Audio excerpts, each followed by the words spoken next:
पहाड़ भी मान ले हार के, अरे पहाड़ भी मान ले हार के, बाबू मांझी रहे गायब बिहार के। ले हार के गायब बिहार के।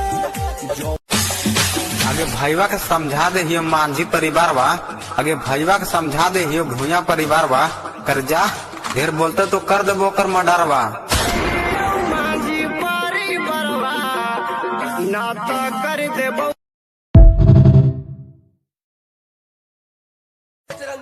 अरे जैसे जरला माचिस की तीली वैसे तो के जार देव बेटा। मांझी प्राण के कमेंट में गाली देवे तो जिंदे जमीनिया में गाड़ देव।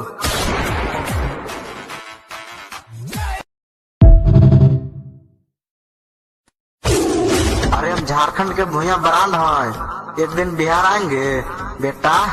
जे अनुज मांझी के गाली देगा उसको जिंदे जमीनिया में दफनाएंगे।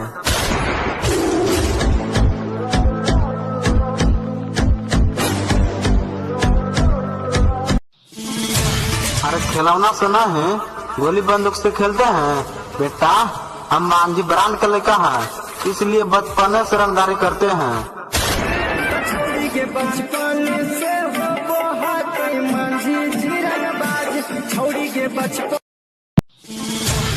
बेटा शेर के दहाड़ल और मांझी ब्रांड के मारल, इन दोनों का कोई इलाज नहीं है।